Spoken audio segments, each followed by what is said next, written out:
चलिए आगे देखते हैं। एक स्पर्श रेखाएं हो सकती हैं, तो भाई सबसे पहले एक वृत्त यहाँ एक वृत्त हम बनाते हैं। ये हमारा एक वृत्त।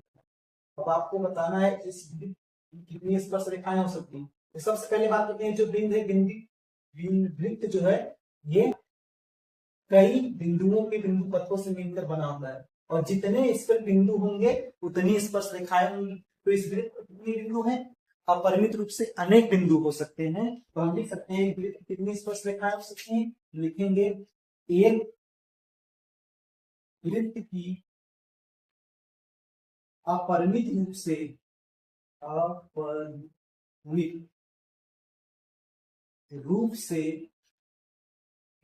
अनेक स्पर्श रेखाएं हो सकती हैं। अनेक स्पर्श रेखाएं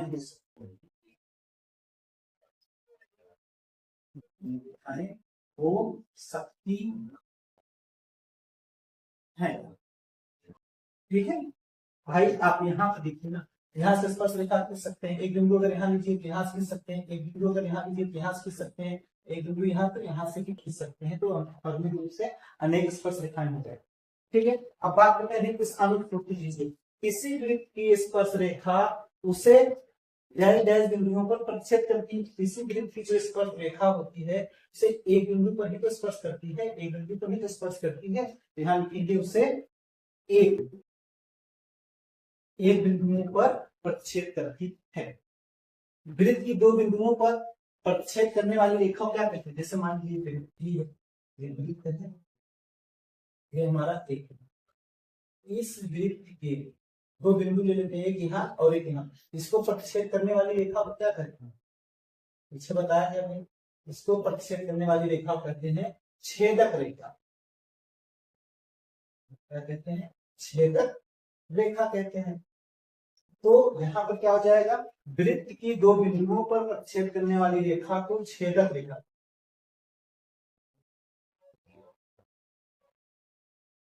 छेदक रेखा कहते हैं।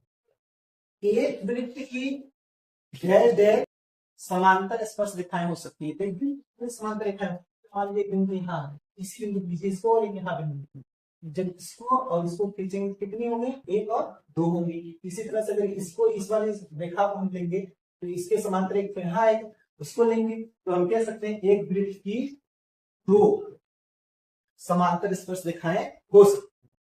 वृत्त तथा उसकी स्पर्श रेखा के उभयनिष्ठ बिंदु को क्या कहते हैं? देखिए भाई, वृत्त तो हो गया, ये स्पर्श रेखा होगा, इसके उभयनिष्ठ बिंदु को क्या कहते हैं? इसको स्पर्श क्या कहते हैं? स्पर्श तो ध्यान देंगे, स्पर्श बिंदु, स्पर्श बिंदु कहते हैं। प्रश्न नंबर 3, 5 सेंटीमीटर त्रिज्या वाले एक वृत्त के बिंदु P पर स्पर्श रेखा पी क्यू केंद्र से जाने वाली एक रेखा से बिंदु Q पर इस प्रकार मिलती है कि OQ 12 सेंटीमीटर है। PQ की लंबाई ज्ञात कीजिए। इसका सेंटर क्या है? इसका सेंटर O है, और यहां से एक स्पर्श रेखा जा रही है, और ये है P, एक पॉइंट P है, और यहां से जैसे ही इसको मिलाएंगे एक वृत्त का होगा त्रिज्या, जिसको दिया हुआ है 5 सेंटीमीटर। ठीक है, और इसी केंद्र से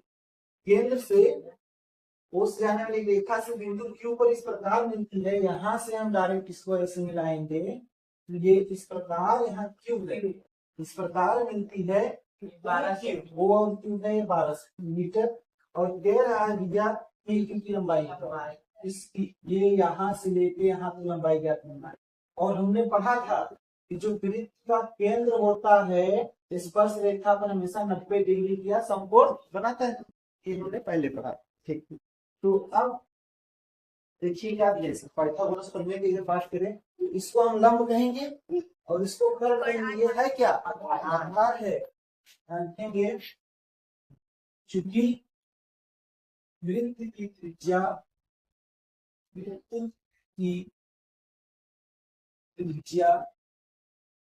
स्पर्श रेखा पर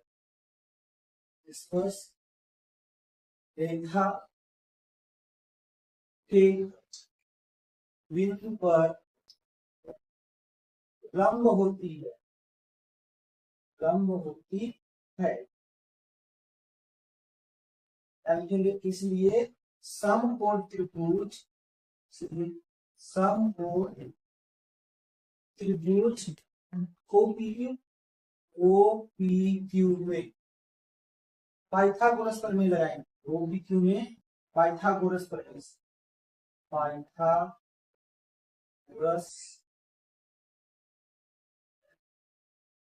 प्रमेय से, अब जो पाइथागोरस प्रमेय लगाएंगे इसमें, ये तो हमारा हो गया लंब,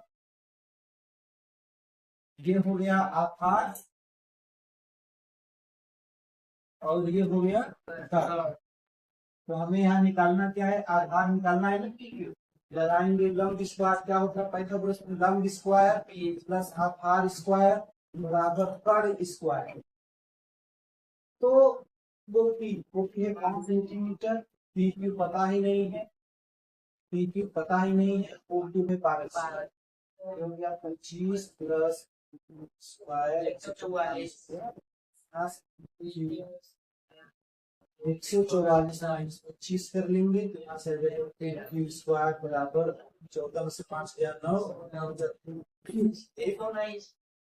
PQ बराबर आ जाएगा में 100 स्क्वायर लगाएंगे ना तो रूट लग जाता है, और यही इसका आंसर है।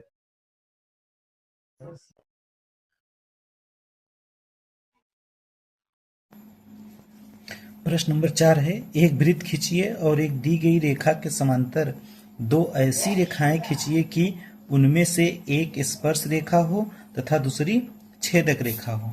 ठीक है, तो सबसे पहले हम एक वृत्त खींचेंगे। सबसे पहले एक हम वृत्त खींचेंगे।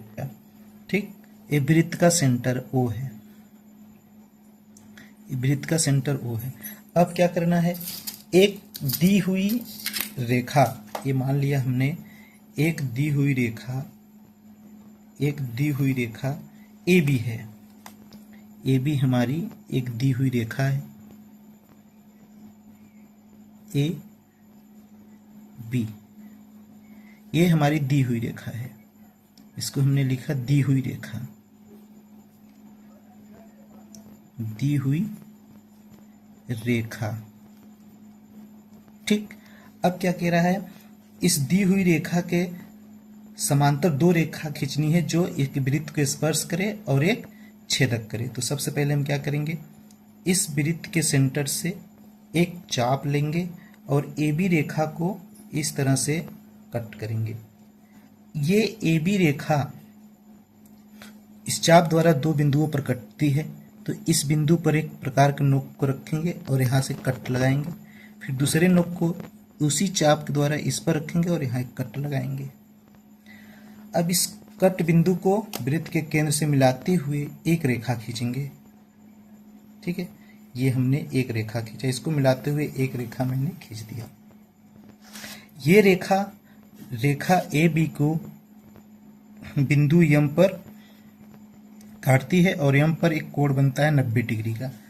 अब हम इस वृत्त पर एक बिंदु ये लेते हैं जो कि हमारा, मान लेते हैं ये बिंदु हमारा कौन सा है, N बिंदु है। ठीक है, अब N बिंदु पे हम 90 डिग्री का कोण बनाएंगे। कोण को हम चांदे की सहायता से या फिर प्रकार की सहायता से बना सकते हैं। चांदी की सहायता से बनाने में थोड़ा हमें जल्दी हो, इसलिए हम चांदी की सहायता से बनाते हैं। प्रकार से भी बनाया जाता है 90 डिग्री का कोण।